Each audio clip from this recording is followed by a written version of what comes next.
All right, United fans, buckle up, because this club has officially entered peak chaos mode.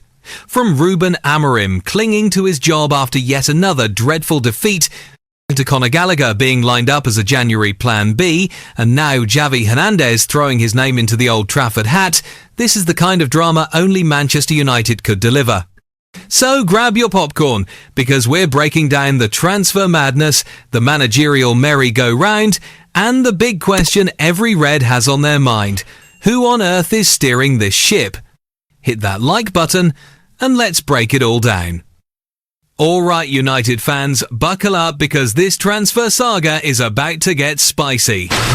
So here's the deal. Manchester United are cooking up a January move that no one really saw coming, and it involves a familiar Premier League face who's currently chilling in Spain.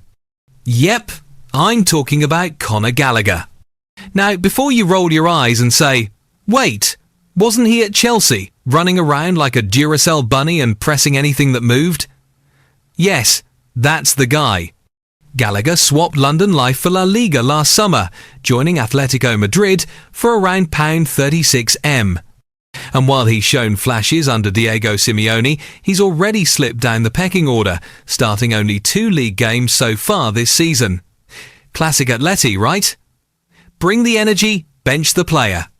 Enter Manchester United, who are desperate for midfield reinforcements. Ruben Amorim, who, by the way, is fighting for his job after that dreadful 3-1 defeat to Brentford, has told the board, "Get me a new midfielder in January." And United have a dream target in Brighton's Carlos Baleba. Problem? Brighton want a mind-blowing £110M. Yeah, that's monopoly money. So instead, United are eyeing Gallagher as the so-called Plan B. Atletico value him at around £50M, way cheaper than Baleba, way more realistic for United's budget, and honestly, he fits the mould as a potential Casemiro replacement. Because, let's be real, Casemiro looks more like a Sunday League dad chasing shadows these days than the destroyer we signed from Madrid. But here's the twist: Gallagher is actually open to a Premier League return, only his heart still seems to be in London.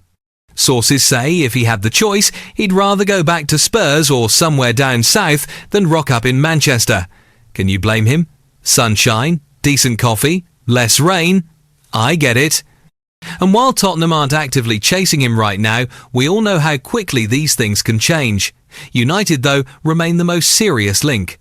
The board loves him, Amorim likes his energy, and Jason Wilcox is reportedly backing this move hard.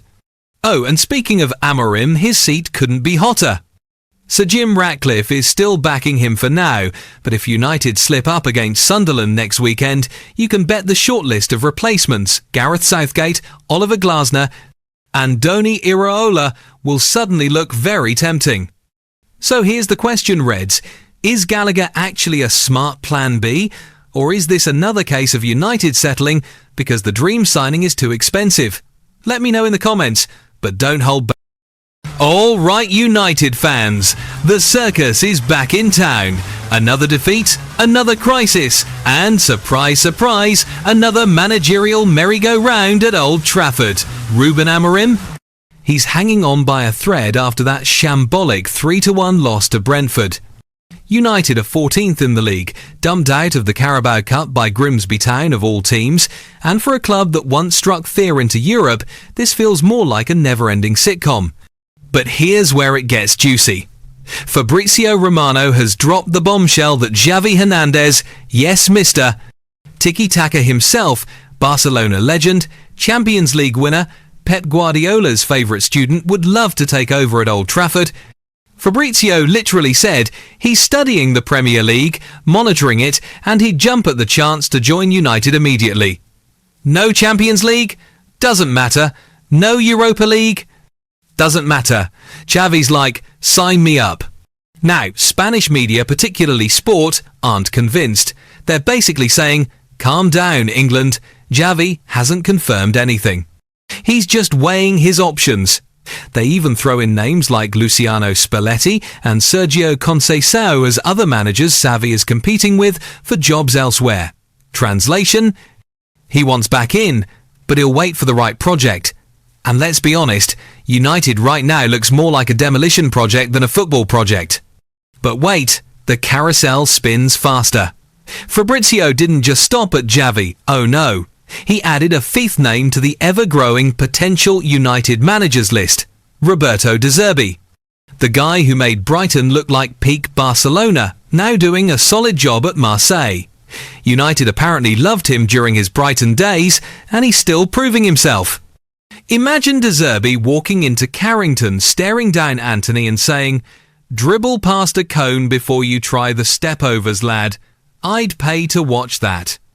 And of course, the usual suspects are still lurking. Gareth Southgate, because apparently a good relationship with Ineos is all it takes to be considered. Oliver Glasner at Palace, pragmatic, counter-attacking, good with underdogs.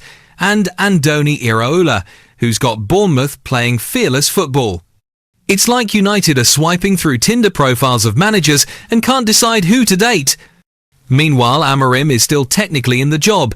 Jason Wilcox and Sir Jim Ratcliffe are giving him backing, but let's be real, if Sunderland beat United this weekend, the headlines will write themselves. Amorim out, Xavi in. You can already see it. Oh, and while the dugout drama rages, United are plotting a January raid on Atletico Madrid for Conor Gallagher, because why not add transfer chaos to the pile? Rasmus Højlund's getting hammered in Italy after another poor Napoli performance, Rashford suddenly thriving back on loan, and Newcastle are circling a Serie A striker United didn't fancy. So here's the big question, Reds. Would Xavi actually save this club, or would he just be another name chewed up and spat out by the post-Fergie curse? And if it's not him, would you rather roll the dice on De Zerbi, Southgate, Glasner, Iraola, or just stick with Amorim and pray for a miracle? Drop your thoughts in the comments, because one thing's for sure, United's drama is box office.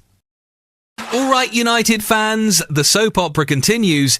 Ruben Amorim's reign is turning into one long nightmare, and now the whispers around Old Trafford are getting louder. Who's next? United just got slapped 3-1 by Brentford, and that means Amorim's record now sits at, brace yourself, 33 Premier League games, just 9 wins, 17 losses, 7 draws. And here's the kicker.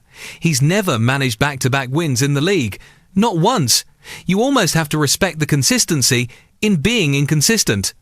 The board are reluctant to sack him right this second, mainly because it would cost around £12 million in compensation.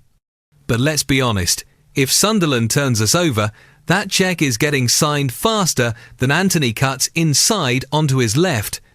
So, who's in line?